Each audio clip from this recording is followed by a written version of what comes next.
Hello friends, स्वागत है आप सभी का आप ही के अपने यूट्यूब चैनल द शिवांश टिकम्बे में। आज हम बात करने वाले हैं एक ऐसे टॉपिक के बारे में जिसके बारे में वीडियो मुझसे काफ़ी पहले रिक्वेस्ट की गई थी, बट फिर भी मैंने इस पर वीडियो नहीं बनाई क्योंकि ये जो है एक बम पटाखा स्कीम है, या कुल मिला के कह लो रिटेल ट्रेडर्स की बर्बादी की स्कीम है। और इसीलिए मैं इस पर वीडियो बनाने से बच रहा था, अभी तक इस पर वीडियो नहीं बना रहा था। बट आज मुझे लगता है कि आप लोग इतने समझदार हो गए हो कि अब आपको बता दिया जाए कि व्हाट आर फ्यूचर्स कॉन्ट्रैक्ट। हालांकि कुछ लोगों को पहले ही पता होगा तो उनके लिए वीडियो नहीं है। जो मार्केट में बिगिनर्स हैं, जिनको नहीं पता फ्यूचर्स के बारे में, बस वही इस वीडियो को आगे देखें। फ्यूचर्स होते क्या हैं, सबसे पहले तो डेफिनेशन जो है वो समझते हैं। डेफिनेशन वैसे आपकी स्क्रीन पर लिखी है, इसको आप पढ़ सकते हो, इसको मैं पढ़ूंगा नहीं। लेकिन होता क्या है कि मान लो दो पार्टीज़ हैं जिनके बीच एक कॉन्ट्रैक्ट साइन हुआ है किसी भी एक पर्टिकुलर कमोडिटी को। अब ये क्यों होता है, ज़रूरत क्या होती है फ्यूचर्स की, अभी बात करेंगे इन सारी चीज़ों की। बट होता ये है कि एक कॉन्ट्रैक्ट साइन हुआ है जहाँ पे उन्होंने दो पैरामीटर्स डिसाइड कर रखे हैं। पहला पैरामीटर है कि प्राइस, ठीक है, ये कमोडिटी इतने मतलब इतने लॉट, इतने किलोग्राम, इतने टन, इतने लीटर, कुंटल, जो भी उनका यूनिट है, इतना अमाउंट इस कमोडिटी का इतने प्राइस पे मैं तुम्हें दे रहा हूँ। दूसरा पैरामीटर है टाइम, किस टाइम को, किस दिन, किस डेट को ये मैं तुम्हें दूंगा। ठीक है, तो जो बायर है वो खरीदता है, वो कहता है कि मैं खरीदूंगा तुमसे, और जो सेलर है वो कहता है मैं तुम्हें बेचूंगा। लेट सपोज मैंने आपसे कहा कि मैं आपको निफ्टी 11,000 में बेचने के लिए तैयार हूँ, और आपने मुझसे कहा कि ठीक है, मैं भी निफ्टी 11,000 में तुमसे खरीदने के लिए तैयार हूँ। और हमने डेट डिसाइड की कि हम जो है ये कॉन्ट्रैक्ट जो है अपना एग्जीक्यूट करेंगे 31 दिसंबर 2020 में। तो अब इसका मतलब क्या है, इसका मतलब मैं एज अ सेलर जो हूँ, मैं ये सोच रहा हूँ कि 31 दिसंबर में निफ्टी जो है वो 11,000 से नीचे रहेगी तो मुझे प्रॉफिट हो जाएगा, क्योंकि ये तो मुझसे 11,000 में खरीदेगा। आप अगर बायर हो तो आप सोच रहे हो कि यार 11,000 के ऊपर निफ्टी, वहाँ तक दिसंबर तक तो निफ्टी चली ही जाएगी 11,000 के ऊपर, तो मुझे प्रॉफिट हो जाएगा क्योंकि ये मुझे 11,000 पे बेचेगा, फिर मैं उस निफ्टी को मार्केट में बेच दूंगा।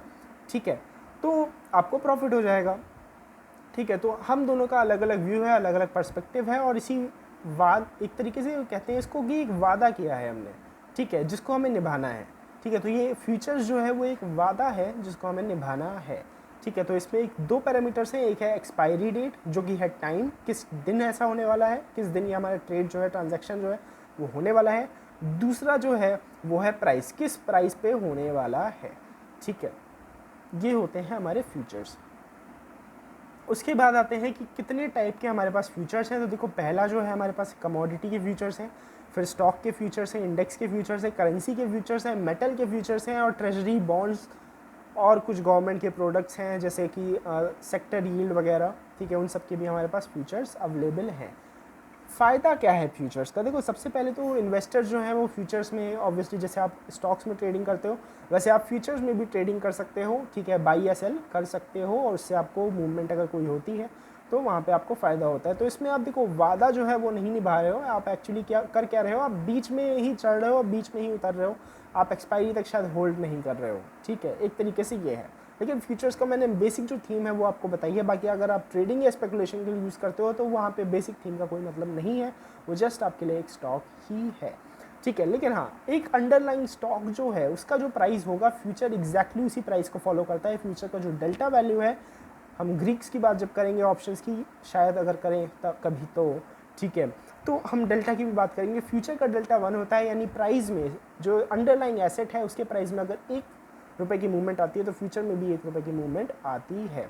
ठीक है, दूसरी चीज़ है कि हेजिंग के लिए फ्यूचर को यूज़ किया जाता है, कैसे अभी बात करते हैं। ठीक है, फ्यूचर्स के डिसएडवांटेजेस क्या हैं कि फ्यूचर्स में क्या होता है कि रिस्क जो है वो आपको कभी कभी ऐसा होता है कि जितना आपने मार्जिन जमा किया होता है, जैसे अभी बीते कुछ समय में क्रूड ऑयल में हुआ, क्रूड ऑयल जो है वो नेगेटिव में ट्रेड कर रहा था, WTI क्रूड। तो उस टाइम पे क्या हुआ कि लोगों ने जितने मार्जिन जमा किए थे उससे भी ज़्यादा उनको लॉस हो गया, क्योंकि एक्चुअली आप करते क्या हो, अगर आप फ्यूचर में 1 लाख रुपए का मार्जिन दे रहे हो तो 1 लाख रुपए दे के आप 6 लाख का जो है सामान उठा सकते हो। ठीक है, 6 लाख की आप क्वांटिटी उठा सकते हो 1 लाख देके। ठीक है, और बैंक निफ्टी में तो शायद आप 1,20,000 1.5 लाख कुछ ऐसे देके 9 लाख का आप जो है सामान उठा पाते हो। ठीक है, तो ऐसा होता है, वहाँ पे लेवरेज जो है आप यूज़ कर रहे हो बहुत ज़्यादा हाई है। ठीक है, जो कि दो धारी तलवार है, प्रॉफिट में आपका फ़ायदा है, ठीक है, लॉस में आपका लॉस है।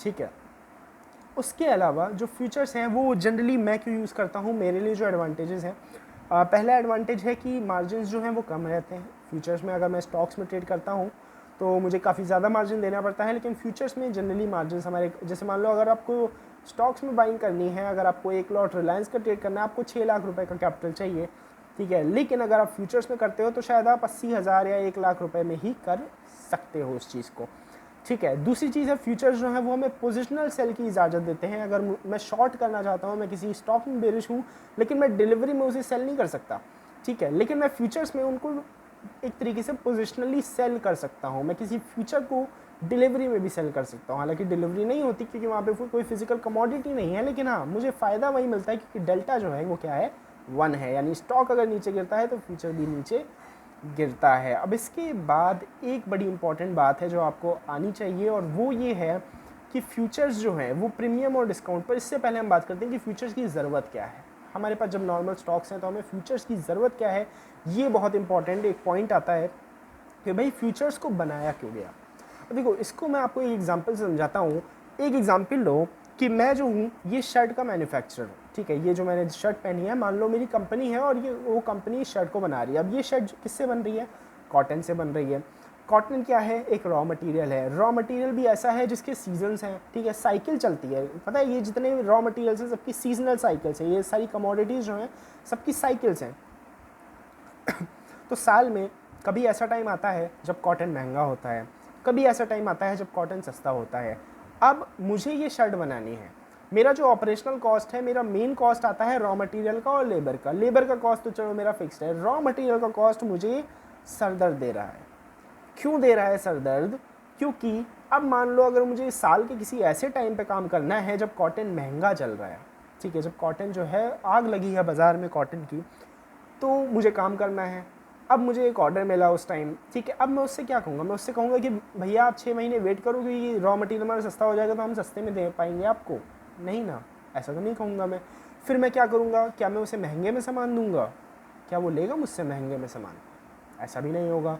तो मैं कर क्या सकता हूँ, ठीक है, मैं ये कर सकता हूँ, अगर मुझे बिलीफ है पूरा कि भैया 6 महीने बाद साइकिल है हमारी, ठीक है, हमारा पलट जाएगा ये प्राइस, तो मैं करता क्या हूँ, मैं एक फ्यूचर जो है वो एक हेजिंग की तरह उसको यूज़ कर सकता हूँ। हेजिंग इन द सेंस ये हो गया कि आपने अपने लॉस से अपने आप को बचा लिया, यानी जो आपका टेम्पररी जो लॉस हुआ वो टेम्पररी हुआ। अब कैसे, एग्जांपल देता हूँ, मैंने कॉटन जो है रॉ मटेरियल कॉटन आज ही खरीद लिया क्योंकि मुझे तो भाई माल बनाना है, मुझे शर्ट बनानी है, शर्ट मुझे भेजनी है अपने रिटेलर को, ठीक है, रिटेलर को, डिस्ट्रीब्यूटर को, किसी को भी। तो मैंने आज ही कॉटन जो है बाज़ार से उठाया और आज ही कॉटन का एक फ्यूचर्स कॉन्ट्रैक्ट, जैसे अभी चल रहा है मई, तो और मुझे लग रहा है 6 महीने बाद ऐसा होगा, तो मैंने नवंबर का फ्यूचर कॉन्ट्रैक्ट कॉटन का ले लिया, ठीक है। कॉटन का फ्यूचर कॉन्ट्रैक्ट बाई नहीं किया, सेल कर दिया।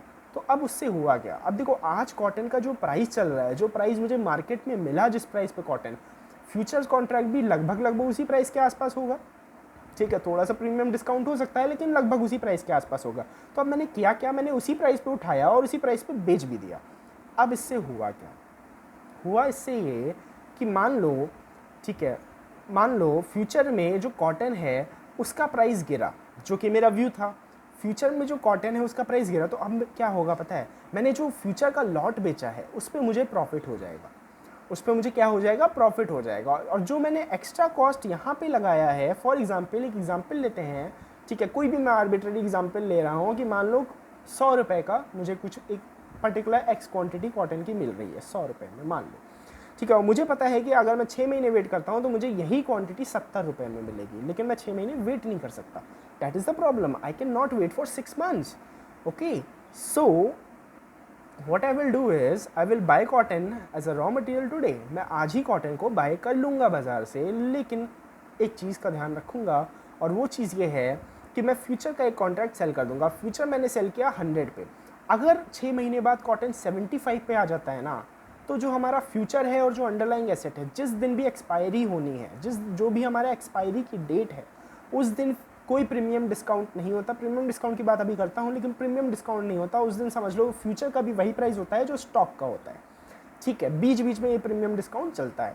तो मान लो मैंने 100 रुपये पे फ्यूचर बेचा, एक्सपायरी मेरा जिस दिन है उस दिन 75 रुपये पे मुझे मिल रहा है फ्यूचर, 75 रुपये पे मैंने वापस बाय कर लिया। अब शॉर्ट की ट्रेड में मेरा मुनाफा हो गया 25 रुपये का पर जो भी लॉट है या जो भी क्वांटिटी है पर उसमें, ठीक है। तो अब हुआ क्या इफेक्टिवली पता है, इफेक्टिवली मैंने जो रॉ मटेरियल खरीदने में एक्स्ट्रा कॉस्ट लगाया था ना, वो कॉस्ट मुझे वापस मिल गया। ठीक है, जो एक्स्ट्रा कॉस्ट लगाया था। तो हुआ क्या कि मैंने आज ही के दिन उसको शर्ट बना के भी दे दिया, और मैंने कॉटन एक्चुअल में जो मेरा सही जो रियल प्राइस था जिस पर मैंने ख़रीदा है, वो तो 6 महीने बाद का प्राइस है जब कॉटन सस्ता था।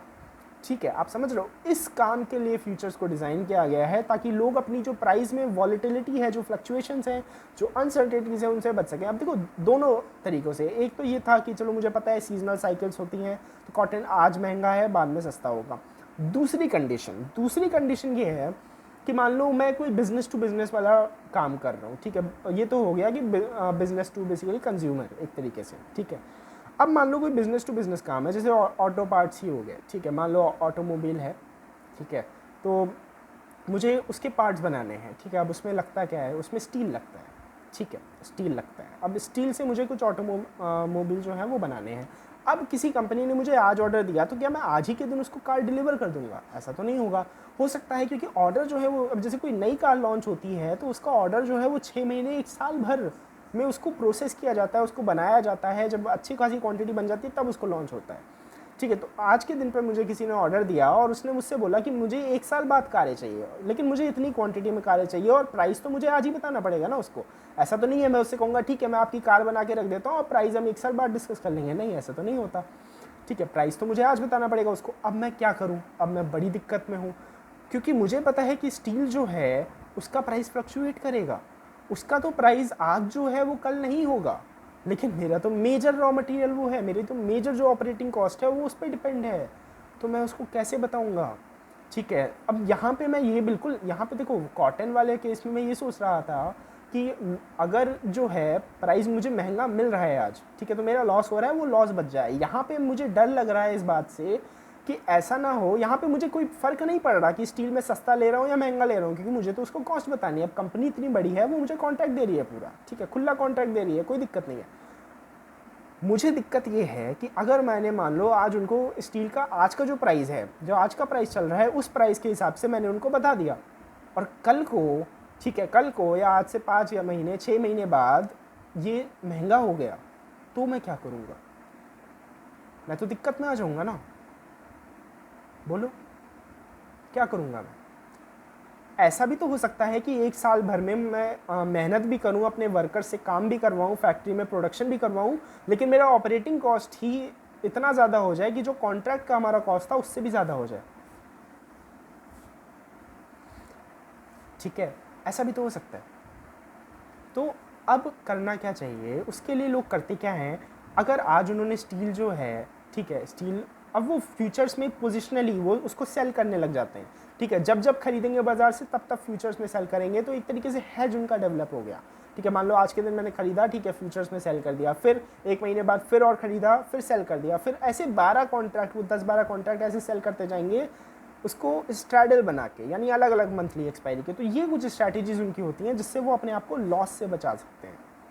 ठीक है, फाइनल टॉपिक, जो फ्यूचर्स है वो इसलिए आते हैं, हम लोग किस लिए यूज़ करते हैं? ऑब्वियसली ट्रेडिंग के लिए यूज़ करते हैं। ठीक है, लेकिन वो लोग यूज़ करते हैं अपने आप को एक इंश्योरेंस मिल जाए, उनका एक बीमा हो जाए कि भैया आने वाले टाइम में कुछ उथल पुथल होती है तो आपकी टेंशन नहीं है, टेंशन हमारी है।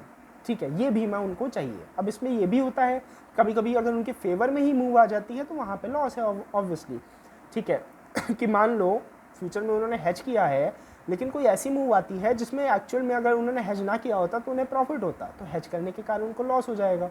ठीक है, लेकिन अगर ऐसे देखा जाए रियलिटी में तो ऑब्वियसली उनको कोई लॉस, ना तो लॉस है ना तो प्रॉफिट है, क्योंकि एक जगह उन्होंने खरीदा है, एक जगह उन्होंने बेचा है।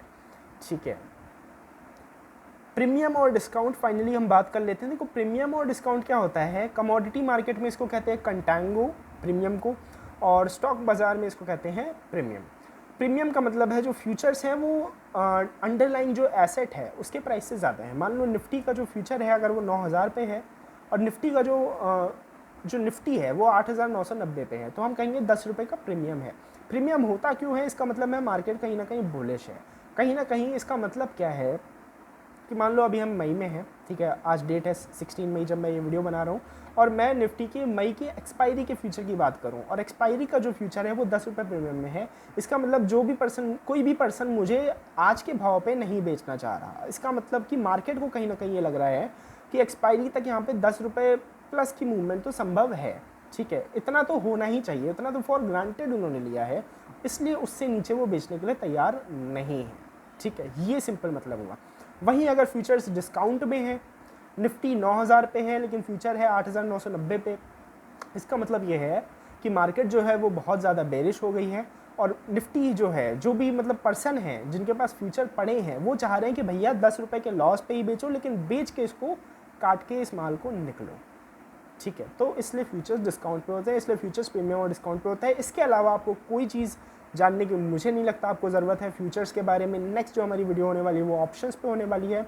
एक बात का ध्यान रखना, फ्यूचर जो कॉन्ट्रैक्ट है वो ये कहता है कि एक वादा आपने किया है वो आपको निभाना है, चाहे आप घर बेच के निभाओ, चाहे कुछ भी करके निभाओ, वो आपको निभाना है तो निभाना है। ये चीज़ हमेशा ध्यान रखना। ऑप्शंस में ये नहीं होता, ऑप्शंस में आपकी मर्जी है कि आप निभाओ या ना निभाओ, फ्यूचर्स में आपको निभाना ही है। ठीक है, वो पत्थर की लकीर हो गई। तो फ्यूचर्स जो है वो सतयुग का प्रोडक्ट है, और ऑप्शन जो है वो कलयुग का प्रोडक्ट है। तो सतयुग की हमने आज बात कर ली, कलयुग की बात करेंगे कल। मिलता हूँ नेक्स्ट वीडियो में, तब तक नमस्कार, जय हिंद।